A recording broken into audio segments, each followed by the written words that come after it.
Saudações, amigos do canal Agartha.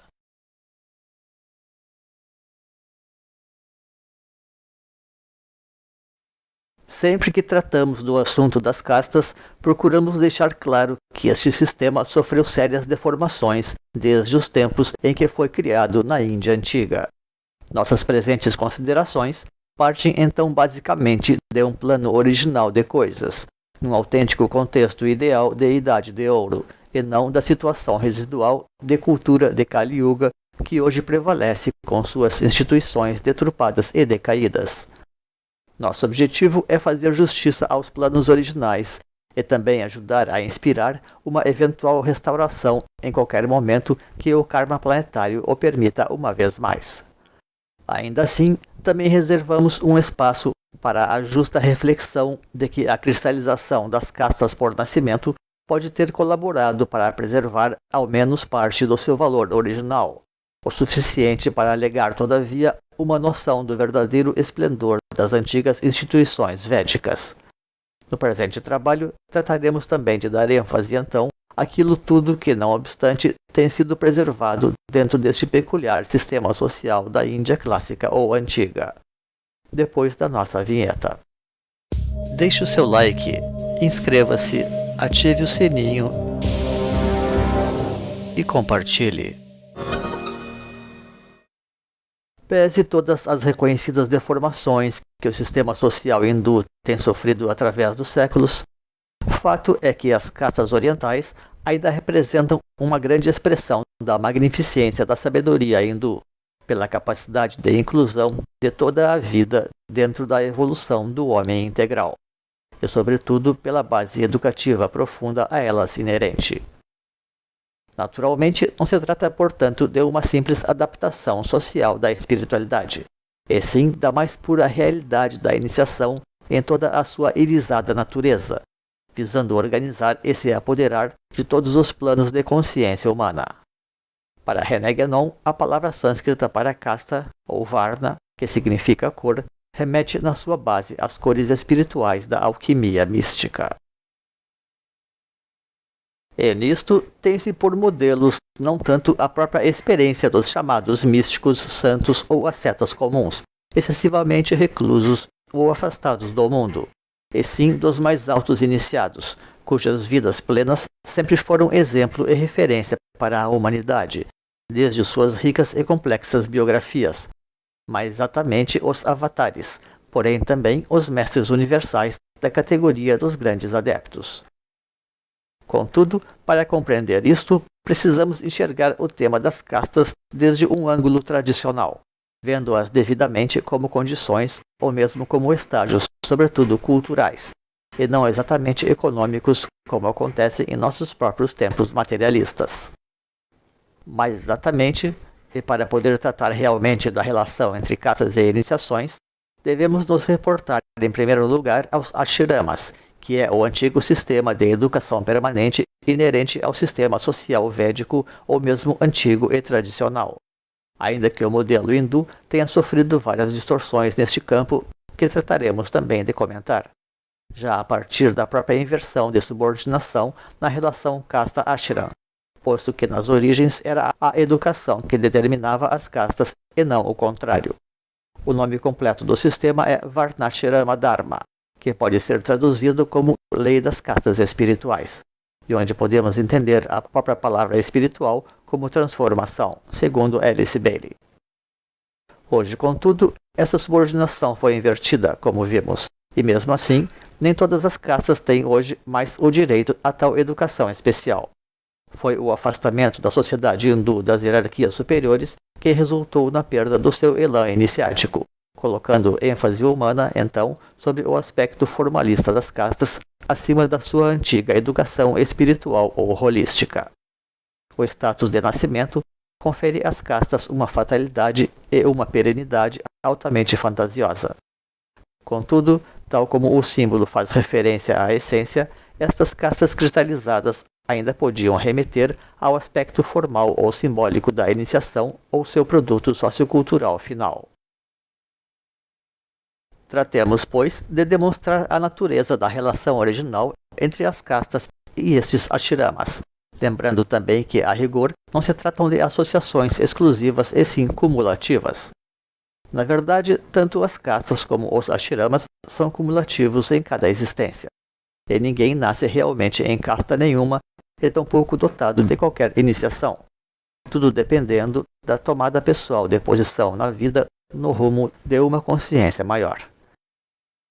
Claro que aquele que já renasce com os fins de evoluir a partir de outras reencarnações como iniciado, sempre encontrará um karma mais benéfico e terá maiores facilidades para avançar na senda. Ainda assim, podemos dizer com tranquilidade, então, que, nas origens do sistema social védico, todos nasceriam como autênticos párias ou sem casta. Aquilo que insere realmente alguém no sistema é a determinação pessoal de evoluir como ser humano, tomando uma via de emancipação.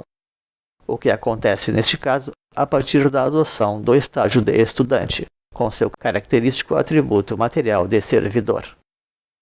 E reiterando então, para chegar até as condições mais avançadas, sempre será necessário passar pelas mais básicas, ainda que isto possa se dar de forma e em contextos diferenciados.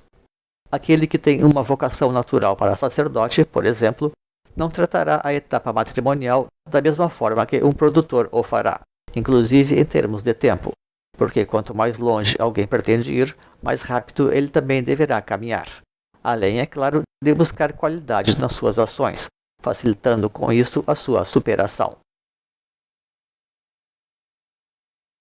Assim, a primeira casta é a dos Sudras ou servidores, considerados geralmente como despossuídos ou pobres. Contudo, tal condição se deveria, nas origens, à simples relação desta casta com o estágio espiritual de jovem estudante casto ou brahmacharya, onde supõe-se que o noviço realize também um treinamento espiritual que pode incluir a yoga física, entre outras práticas ainda mais avançadas. Lamentavelmente, uma das grandes deformações do sistema de castas foi ter privado esta casta do seu ashrama, a fim de transformá-la em eternos servidores ignorantes apenas. Embora as pessoas não prestem hoje muita atenção ao retiro espiritual, como reflexo das épocas materialistas a que estamos submetidos, a grande realidade é que o retiro inicial, mais ou menos prolongado, representa a verdadeira regra de ouro na vida dos grandes iniciados, porque através disso se retifica a nossa educação e se colocam bases sólidas para a própria evolução espiritual, aproveitando as fases de maior vigor e pureza da nossa existência, e capacitando-nos, inclusive com isto, a enfrentar com pleno sucesso os processos realmente desafiadores da autoiniciação que podem vir com o tempo. Por outro lado, a ideia de uma vida inteiramente dedicada à castidade ou à solidão também pode prejudicar a plena evolução do espírito. Então, a sabedoria tradicional aponta para este caminho intermediário entre o laicismo completo e o celibato perpétuo, trazendo um fortalecimento inicial ao espírito para que ele possa, na sequência, fazer frente aos desafios da vida devidamente imbuído de força e de sabedoria. Pois é muito mais útil ao espírito passar alguns anos consagrado na juventude do que passar muitos anos depois dedicado à espiritualidade quando já se tem mais idade. Por isto, as pessoas realmente vocacionadas cedo sentem o seu chamamento interior e não vacilam em tudo deixar atrás para seguir este apelo interno. E neste caso, ser um jovem despossuído e sem filhos certamente ajuda muito a tomar esta e outras decisões que possam vir em decorrência desta fase inicial de experiências espirituais.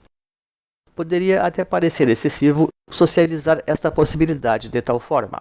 A realidade, porém, é que mal nenhum pode fazer.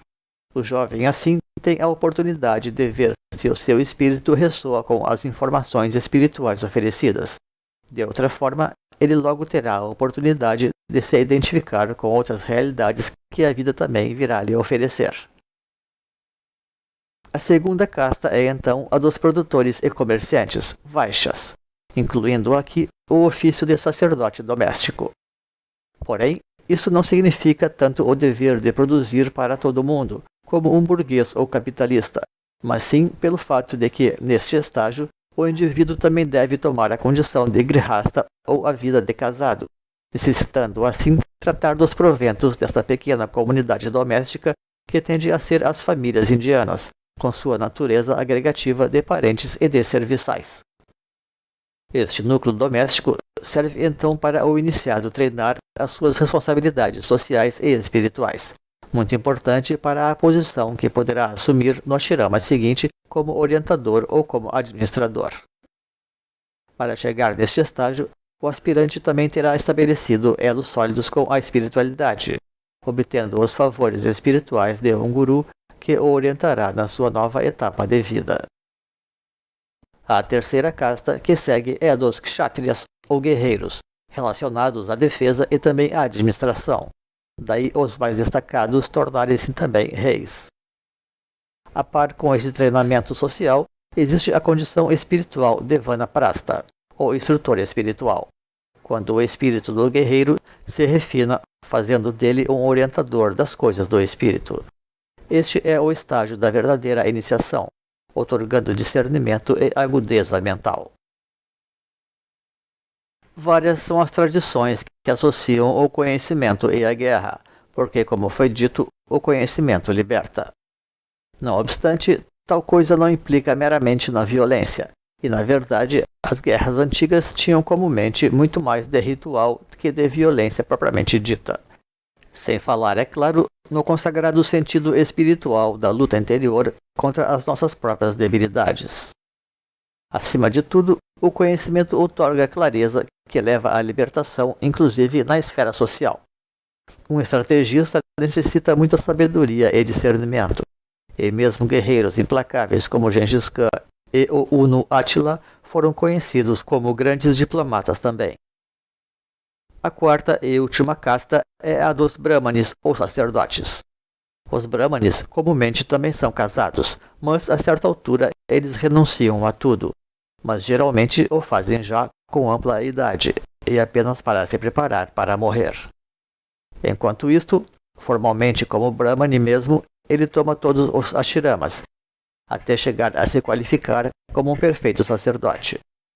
De qualquer forma, também é importante reiterar, ao leitor ocidental em especial, que a condição de sannyasi é apenas a última que toma o iniciado, e não a primeira como algumas seitas heterodoxas têm proposto nestes tempos, demandando antes toda uma completa preparação devida para tal. Assim, e para concluir este estudo, quando visto na sua pureza original, e especialmente pelo ângulo dos próprios ashramas, este sistema social é muito aquilo que vivem os grandes iniciados, seguindo esta exata sequência de coisas e inclusive uma cronologia bastante sumária, de modo que, nos casos mais arquetípicos, o iniciado pode se tornar um sannyasi ou renunciante perfeito já aos 30 anos de idade, graças às sólidas bases espirituais e existenciais sendo colocadas na vida.